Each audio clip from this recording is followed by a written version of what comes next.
Old Alabama Gardener, and today I'm showing you how I use wire and weave string to make a trellis for my climbing pinto beans.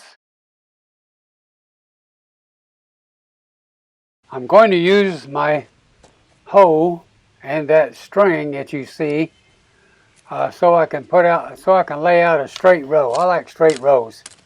So we'll dig a little furrow. Doesn't take much to plant pinto beans. All the way down. Now this row is probably about 50, maybe 55 feet long.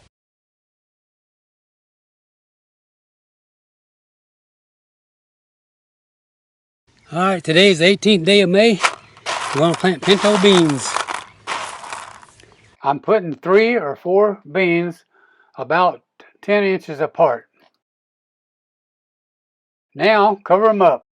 Next, I'm going to put a sprinkling of triple 13 fertilizer over the top of where I covered them up. And then I'm going to pull some dirt over that.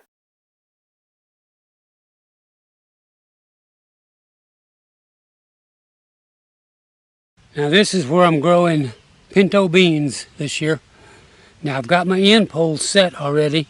Now I'm going to put my in-between poles in so we can string some wire and string for those pinto beans to climb on, as you'll see later in the season. Now I've got all my poles set. Each pole is about 8 feet apart down the row. I've got my brace poles. This right here is a brace pole, because once we put wire up here and down that way, then there's going to be a lot of pull on this post right here. So we'll wire this under there, right like that right there, and that way it won't move, and it'll brace this pole as we put a pull on it. So then we're going to run a wire at the top and another wire down here at the bottom, all the way down, and then we run string up and down between them wires.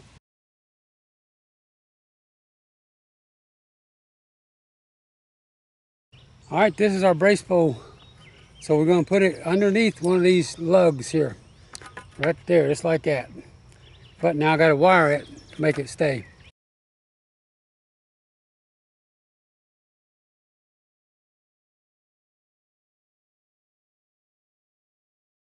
It's not going to be there forever. So all we need it to do is hold it for a season.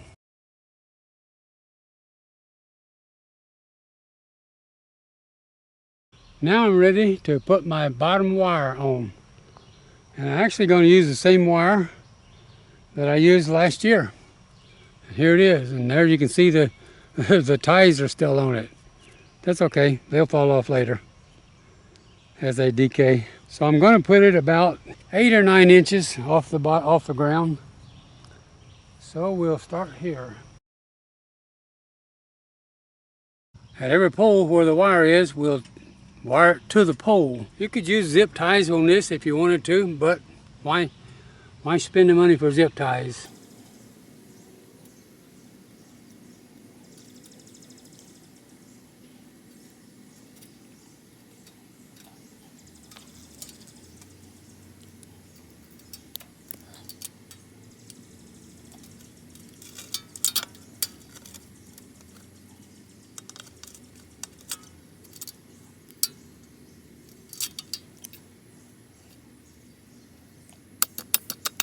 Yeah, that's got that good. And we'll go down to the next pole.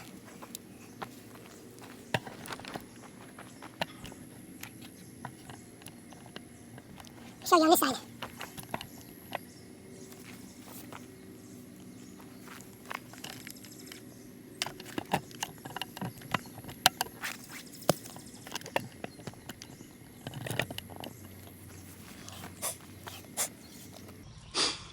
What I want my tie wire to be is above that right there. That's going to be, I could bring it up at that high, but I think I'll leave it right there. So I want my tie wire to be above that lug. We'll call it a lug. Same way on this side. That way you don't get your arm punched by it. All right, so there it is. It'll stay there now.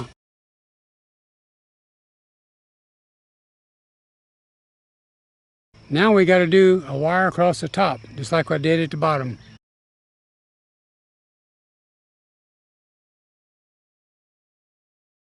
Now when it comes to putting this string on, as I just showed you, you got a couple of choices.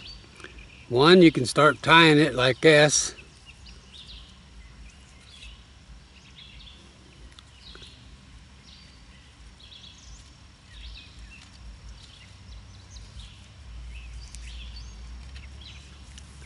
And run it up to the top. Then when you get up to the top, you got a problem. You got all this string back here, and if you're trying to tie it off, you're going to have to make a knot somehow. So this is about the only way you can do it. And then you have to pull all this string through.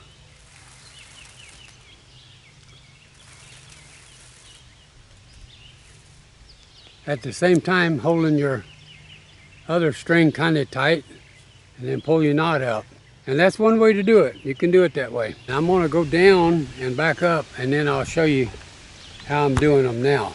So now, instead of tying it off, what I'm doing is wrapping it around once, pretty tight, come under, and then around the string, pretty tight, and back over, and now I'm going back down again. That's tight. It doesn't slip. That's what you want. Now all the way up there I've had what I call maybe a close weave, and it might not be necessary to be that close. So in this last section right here, I'm going to make it a wider weave, and we'll see if it makes any difference. On this weave right here, this is closer together. This is about a little bit more than my hand width.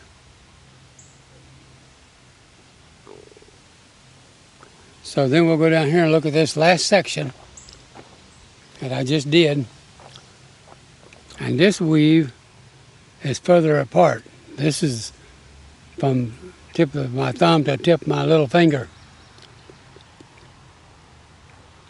And the only thing about it is, as long as the beans can climb up, that's all that's important. That's all that matters. So now looking down at our bean row, that's most of the work's already done. Now we'll wait for the beans to grow. But we need to do something down in here.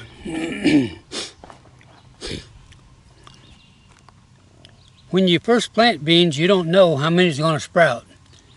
So what I usually do is I'll put more beans at one place than I really want.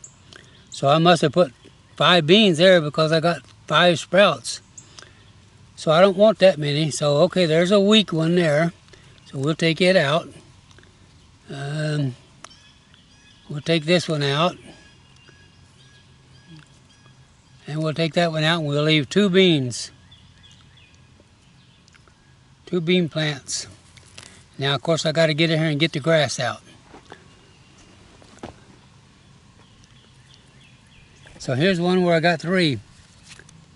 And we'll take, now there's more than 3. We'll take them all out but 2.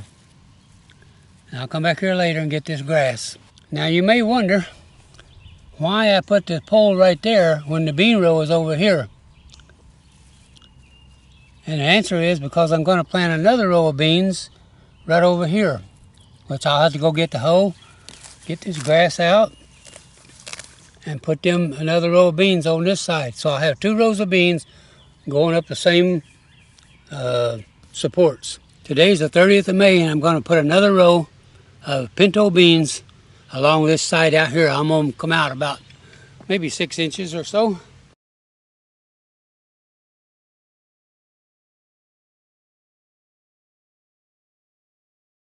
First I'm going to put a little bit, treble 13, right there. And we're not going to put the beans on top of that though. We can cover that up. I want the beans right there.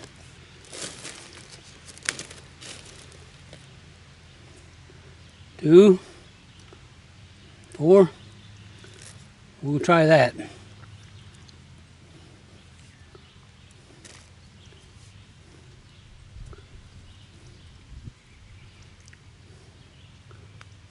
All right, that's all it is.